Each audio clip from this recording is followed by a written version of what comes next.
આજે આપણે છે ને દૂધીના મુઠિયા બનાવીશું। આ રેસીપી છે ને એ અમારા રિલેટિવ મેઘનાબેન જે અમદાવાદમાં રહે છે ને એને મને આપી છે।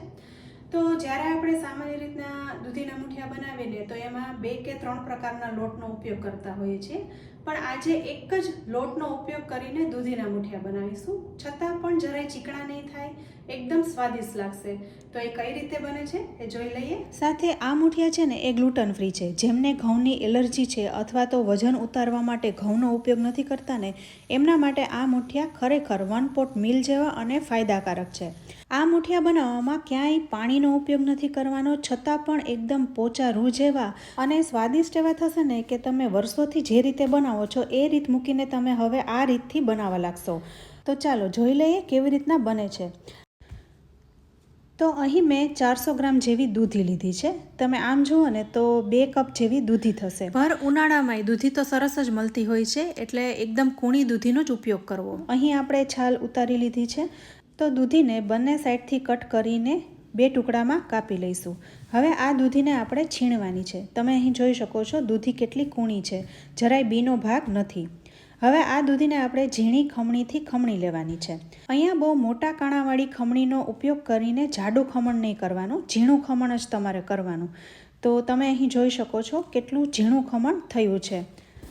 અહીં ખમણ છે ને એ ફટાફટ કરવું, નહીંતર દૂધી છે ને એ તરત જ કાળી થવા લાગશે। તો અહીં આપણે 1 કટકાનું ખમણ કરી લીધું છે। હવે બીજા કટકાનું પણ ખમણ તૈયાર કરી લઈશું। તો અહીં 2 કપ જેવું દૂધીનું ખમણ તૈયાર થયું છે। તમે અહીં જોઈ શકો છો દૂધી એકદમ કૂણી હોવાથી પાણીની માત્રા ખૂબ જ છે। તો આ મુઠિયા આપણે પાણીના ઉપયોગ વગર બનાવવાના છે, 1 ટીપું પણ પાણી નથી ઉમેરવાનું। તો દૂધી ખમણાઈ ગઈ છે, તો સૌથી પહેલાં આપણે લોટ ઉમેરવાનો છે। તો આ મુઠિયા બનાવવા માટે આપણે માત્ર ચણાના લોટનો જ ઉપયોગ કરીશું। લોટને તમારે અહીં ચાળી લેવાનો છે, જે નોર્મલ આપણે ઘરમાં ચણાનો લોટ યુઝ કરીએ છીએ ઝીણો, એ જ આ લોટ છે। હા, તમારી પાસે બેસન હોય તો એનો પણ ઉપયોગ કરી શકાય। તો અહીંયા 2 કપ જેવી દૂધી હતી, એમાં પોણો કપ જેવો લોટ ઉમેરીને મિક્સ કરી લેવાનો છે। સૌથી પહેલાં આપણે ચમચીથી જ મિક્સ કરીશું, નહીંતર શું કે ચણાનો લોટ ચીકણો હોવાથી હાથમાં ખૂબ જ ચોંટી જાય છે। તો જોયું ને, દૂધીમાં જેટલું પાણી હતું એમાં જ આ લોટ મિક્સ થઈ ગયો છે।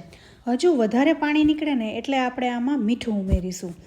તો સૌથી પહેલાં સ્વાદ પ્રમાણે મીઠું ઉમેરીને તરત જ મિક્સ કરી લઈશું। મીઠું ઉમેરીશું એટલે હજુ દૂધીમાંથી પાણી છૂટશે અને મિશ્રણ હજુ ઢીલું બનશે। તો એના માટે આ મિશ્રણને 10 મિનિટ રેસ્ટ આપીશું।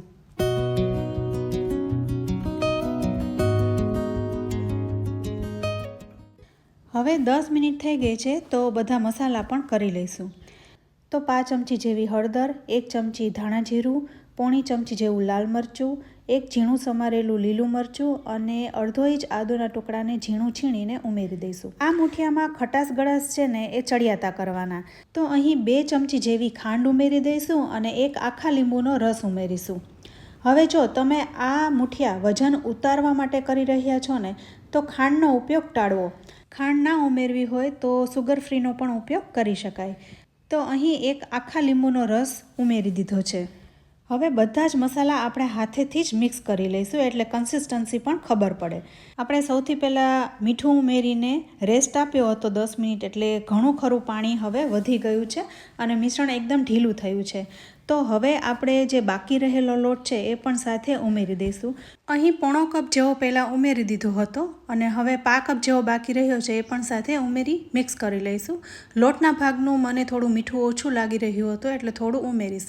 સાથે મુઠિયા પોચા બને એ માટે 2 ચમચી જેવું તેલ ઉમેરી બધું સારી રીતના મિક્સ કરી લેવાનું છે। અહીં થોડો લોટ વધારે જોઈએ ને તો તમે ઉમેરી શકો છો, કારણ કે દૂધીમાંથી કેટલું પાણી છૂટે છે એના ઉપર તમે લોટને ઉમેરી શકો છો। તો જુઓ મિશ્રણ કેટલું ઢીલું છે। અહીં આવું જ મિશ્રણ તમારે રાખવાનું છે। જેટલું મિશ્રણ ઢીલું એટલા દૂધીના મુઠિયા એકદમ પોચા થશે। બધું મિક્સ થઈ ગયું છે, પણ હજુ એક વસ્તુ ઉમેરવાની બાકી છે। એ પહેલાં આપણે જે થાળીમાં મુઠિયાને મૂકવાના છે એને તેલથી ગ્રીસ કરી લઈએ। સાથે ગેસ ઉપર ઢોકળિયામાં પાણી મૂકી ગરમ કરવા રાખી દીધું છે। તો ડીશને પણ અંદર ગોઠવી દઈશું। હવે મુઠિયામાં છેલ્લે ઉમેરીશું બેકિંગ સોડા। તો મુઠિયા એકદમ પોચા જાળીદાર બને એ માટે અહીં 5 ચમચી જેવા બેકિંગ સોડા ઉમેરી એની ઉપર થોડું લીંબુ નીચવીશું, એટલે સોડા તરત જ એક્ટિવેટ થઈ જાય. બસ હવે કોઈ જ વસ્તુ ઉમેરવાની નથી. આ બેકિંગ સોડાને મુઠિયાના મિશ્રણમાં એકદમ સારી રીતના મિક્સ કરી લેવાના છે. તમે જોઈ શકો છો મિશ્રણ એકદમ ફૂલવા લાગ્યું છે. અહીં મિશ્રણને મિક્સ કરતાં આસાનીથી તમે હાથમાંથી મિશ્રણને પાડી શકો છો. તો બસ આવી જ કન્સિસ્ટન્સીનું આપણે રાખવાનું છે. હવે ડીશમાં મુઠિયા ગોઠવીએ એ પહેલાં હાથને થોડો તેલવાળો કરી લઈશું. અહીં જે ડીશમાં તમારે મુઠિયા મૂકવાના હોય ને એ બહુ મોટા કાણાવાળી ડીશની પસંદગી ન કરવી. આવી રીતના ઝીણા કાણાવાળી હોય ને અથવા તો તમે ઇડલી સ્ટેન્ડમાં પણ આ મુઠિયાને મૂકી શકો છો. મિશ્રણ એકદમ ઢીલું હોવાથી ફૂલીને ડબલ થશે એટલે વચમાં થોડી જગ્યા રાખીને આજુબાજુ ગોઠવી દેવાના છે. આ મુઠિયાને 15 મિનિટ સ્ટીમ કરવાના છે એટલે ઢોકળિયામાં પાણી પૂરતું મૂકવું. હવે 15 મિનિટ થઈ ગઈ છે તો તમે જોઈ શકો છો મુઠિયા ફૂલીને ડબલ થઈ ગયા છે. ચપ્પાથી ચેક કરીએ છીએ તો ક્લીન બહાર આવે છે. તો મુઠિયા અહીં થઈ ગયા છે. તો જોયું ને ફ્રેન્ડ્સ, આપણે અહીં માત્ર ચણાના લોટનો જ ઉપયોગ કરીને મુઠિયા બનાવ્યા. હવે ઘણાના મનમાં એવા ક્વેશ્ચન થશે કે ચણાના લોટથી મુઠિયા ચીકણા તો નહીં થાય ને? તો ના, બિલકુલ નહીં થાય. ચણાના લોટથી જરાય ચીકાશ નહીં આવે. સાથે આપણે ઘઉંનો લોટ ઉમેરીએ છીએ ને અને એ ઝીણો લોટ ઉમેરવાથી એકદમ ચીકાશ આવી જાય છે. અહીંયા પાણીનો તો બિલકુલ ઉપયોગ નથી કર્યો. દૂધીનું જે પાણી નીકળ્યું છે એમાં જ આપણે ચણાના લોટને મિક્સ કરી લીધો છે. અને બેટર જેટલું ઢીલું રાખશો ને એટલા મુઠિયા એકદમ સોફ્ટ થશે. તો મુઠિયા બનાવતા થોડું મિશ્રણ વધ્યું હતું તો એને ઇડલી સ્ટેન્ડમાં ગોઠવીને બાફી લઈએ.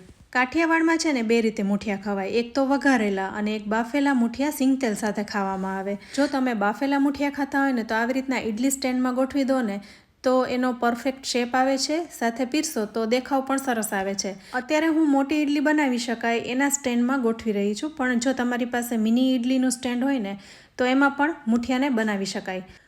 તો હવે આ મુઠિયાને પણ 15 મિનિટ માટે સ્ટીમ કરી લઈશું.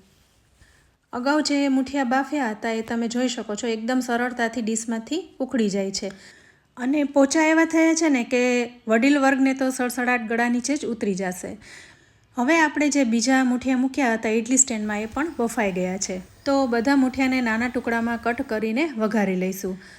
તો કડાઈમાં 5 ચમચી જેવું તેલ મૂકી દીધું છે. તેલ ગરમ થઈ જાય એટલે રાઈનો વઘાર કરીશું. તમારે જીરું મૂકવું હોય તો પણ મૂકી શકાય. તો રાઈ ફૂટવા લાગી છે તો 5 ચમચી જેવી હિંગ ઉમેરીશું.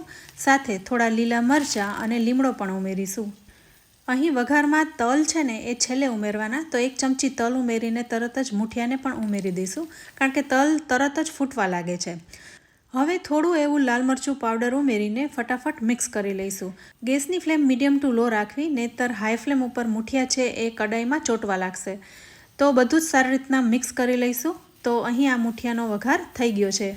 મુઠિયાને થોડા ક્રિસ્પી કડક કરવા હોય ને તો લો ફ્લેમ ઉપર થવા દેવા, જેથી બહારની બાજુથી મુઠિયા એકદમ સરસ ક્રિસ્પી થઈ જાય છે. તો ફ્રેન્ડ્સ, અહીં આ મુઠિયા તૈયાર થઈ ગયા છે. આ મુઠિયાને હું ગરમા ગરમ ચા સાથે સર્વ કરી રહી છું. તો ફ્રેન્ડ્સ, તમને આજના આ મુઠિયાની રેસીપી કેવી લાગી? પોચા રૂ જેવા સડસડાટ ગળે ઉતરી જાય એવા મુઠિયા બનાવવા માટે વિડીયોમાં આપેલી બધી ટિપ્સ અને ટ્રિક્સને જરૂરથી ફોલો કરજો અને તમે પણ આ રીતે બનાવજો. સાથે કમેન્ટ બોક્સમાં પણ જણાવજો કે તમને આ મુઠિયાની રેસીપી કેવી લાગી. જો રેસીપી સારી લાગી હોય ને તો વિડીયોને લાઇક કરી શેર કરજો. સાથે અમારી ચેનલને સબસ્ક્રાઈબ કરી લેજો અને અમારા ફેસબુક પેજને લાઇક કરી ફોલો કરજો. તો ફરી મળીશું આવી એક ઉપયોગી રેસીપી સાથે. ત્યાં સુધી આવજો.